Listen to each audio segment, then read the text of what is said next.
everybody, it's Krista Solers here, and today we're going to talk a little bit about strings of the violin. Obviously, in case you didn't know what this is, it's not a cello. No, it's not. Or a viola. We definitely, no, it's not, definitely not a viola. I can't talk. I can't really talk.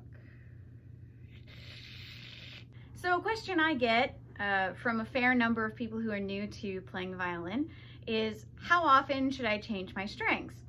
So this is actually a pretty easy question to answer, because most people have a car, so they know what it's like when I say it's like getting an oil change. So you either wait a certain number of miles, or which is basically how much you're using the car, or a certain amount of time, which is passed, in case you're not using the car a lot, or it's just basically sitting there. So the violin strings are the same way. Now, in terms of mileage, how much you're using it, this is actually the easiest to tell when your strings need changed, because you'll start to notice a definite loss in quality of the sound. It's not as loud, it's not as resonant, and the pitch will start to, shall we say, go down as the string rings out. You'll also notice visually that there is more corrosion on the strings as it gets more and more used, which also happens from sitting a long time. So you just have to keep an eye on that either way. But yep, you'll definitely notice a definite loss in quality of sound. So you know, the more you're practicing, the more you're performing and playing, you're gonna notice, hey, you know, my strings don't exactly sound as good as they did 6 months ago, which would be my recommendation. If you're playing a lot and you're performing a lot, it's probably going to be about 6 months. And I would also say, if you're not playing a lot, then it gets a little trickier, because you know, you're going to have the corrosion again. Look, you know, violins are just like people. They're very affected by temperature and humidity. And there's no way around it, no matter how perfect your conditions are. And your strings are no different. So you'll notice corrosion the longer that they've been on your violin and been exposed to air and humidity, etc. So you'll notice that. And the problem with corrosion, and the reason that you need to keep an eye on that, even if you're not playing a lot, is because, you know, you think, oh, well, these strings, I haven't used them a whole lot. They've been on the violin a long time, but, you know, it doesn't matter. You go to a gig and the corrosion can result in a broken string, which is really what you don't want to happen at any point. So I would say even if you're not playing a whole lot and your violin is just sitting, I would say don't go any longer than a year without changing your strings. Now, I know what you're thinking, right? Strings are expensive. They are. So, and the problem with that leads me to my next question that I get a lot. What kind of strings do you use, and/or what kind of strings would you recommend for someone starting out, or even someone at a novice level? Okay, so my actual answer to that is pretty simple, because I mean, I may be biased, but my favorite strings are dominants. Woo! They are made by Thomastic Infeld, Vienna. Vienna is where they're based. That's so I assume they just put that in there, and so you don't forget. But anyway, I use the as it says, I use the medium. And I have to say, I've used them for decades, and I have tried other strings that, you know, I thought, oh, well, that's pretty good, you know, but I was ultimately not as impressed with other strings, and came back to dominants, and I'm probably a permanent member of their family.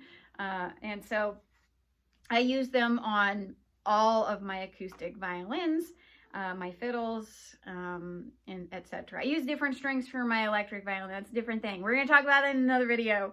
But for now, we're talking about acoustic instruments. So all that being said, you know, I really like and prefer dominants, but you'll get a lot of different answers from different violinists and fiddlers, and, you know, people who do different things with their instruments will often say different things and have their own preferences.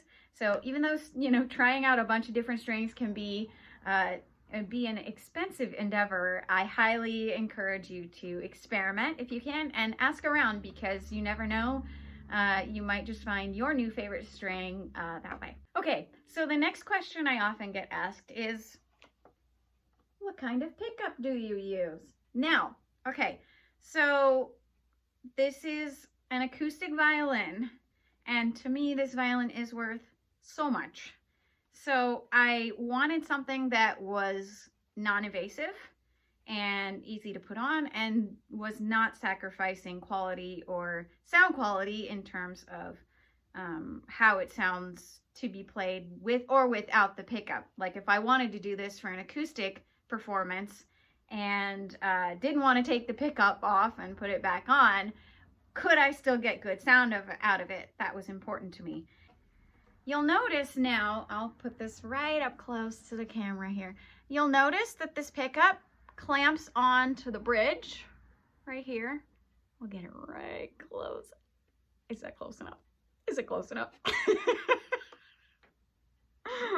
I can't be serious. I can't do this. Help me. A lot of pickups you'll notice with violins require you to pick up the bridge and put the pickup beneath the bridge, which for me was absolutely terrifying prospect. I was not going to do that. I don't know about you, but I think most every string player is terrified to do too much with that bridge because, oh my goodness, if it collapses, if it breaks, you know, the fears are numerous. So I wanted something that I could clip onto the bridge instead of having to remove the bridge. And the great thing about this pickup that I use, which is, by the way, made by Barkus Berry, it's their 3100 model, I believe that's the number, and you can find it on Amazon, and I'm assuming their website as well. You can find it a bunch of different places online, probably at music stores too if you really hunt, and it's really fantastic. I have used it for, I'm not really sure how long this one's been on here, actually. Probably 3 or 4 years now. I had another one just like it when I was starting out in Vegas, and I know at some point I had to change it. I had to get a new one, but I was using it constantly for years before it decided it had had enough. Now, the only thing about this one is that sometimes you see how it clips onto the bridge. Now, there are little screws. I don't know if you can see it. It's kind of dark. But there are little screws that help you, help it clamp to the bridge that sometimes, every once in a while, come loose. I've only had this happen to me once or twice ever, so it's not like something you will have to worry about.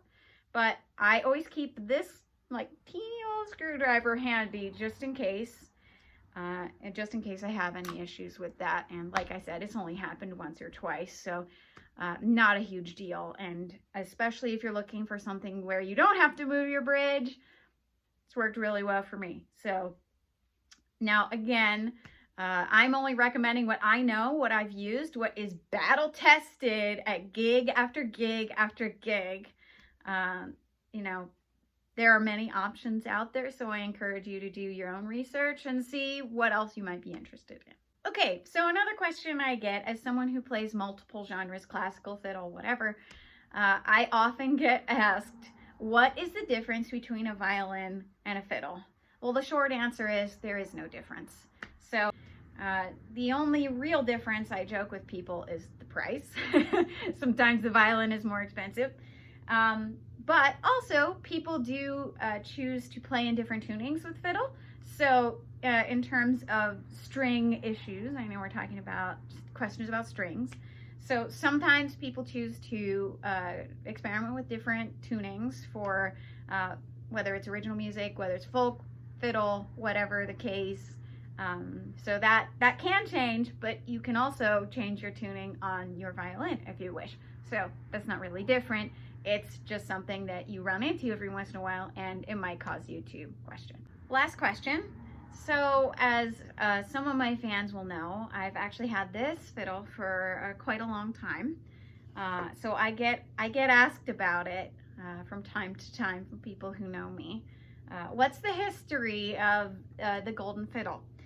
So this, in case you were looking really closely and you're a bit of a connoisseur, you'll notice that most violins or fiddles have only one of these lines going around, or one set of lines going around the edge of the violin. It's called purfling, by the way, fun fact. And this fiddle, you'll notice, has two sets of them, which was a trademark of a maker named Maggini, who was an Italian maker back in the day. And this, unfortunately, is not a real Maggini, or else it would be worth a lot more. But it is a lovely French copy of one, and my parents bought it for my oldest brother when he needed a full-size violin. What do you mean by full-size violin? Well, there are different sizes of violins, so that, you know, a little child, when they start playing the violin, has one that fits them, and then versus an adult can play one that fits their size. So my parents bought this for my brother when he needed a full-size violin, and eventually he bought a more expensive violin so that he could accomplish more of his classical music dreams. And at that point, it was handed down to me because it was just about that time that I needed a full-size violin.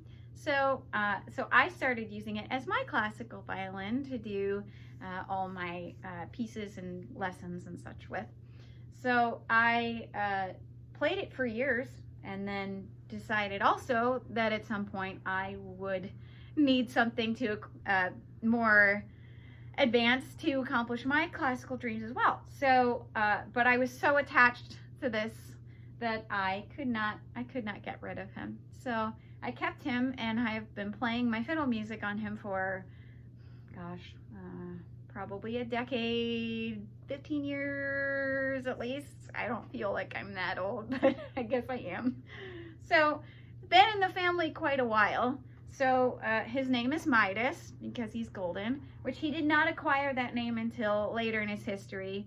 And I realized that I had had him for so long and never named him, which I name things that I'm attached to. It's kind of my thing. So I decided to name him Midas because he's golden, which is not usual or typical for a violin. Most violins tend to use more brownish varnish. I don't know if you can really see it in this light. It's kind of golden, you know.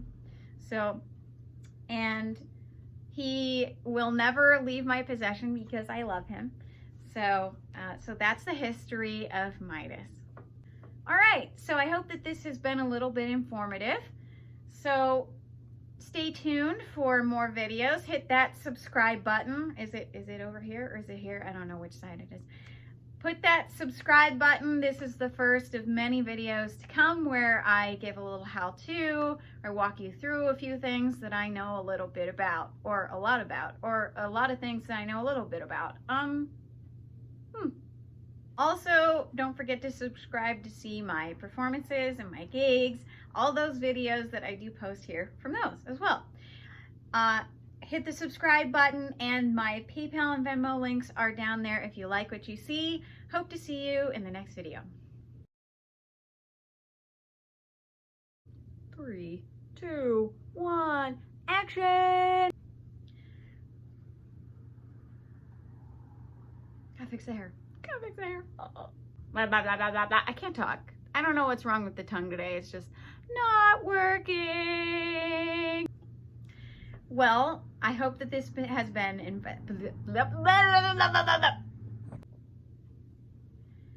anyway. Oh, I can't do this.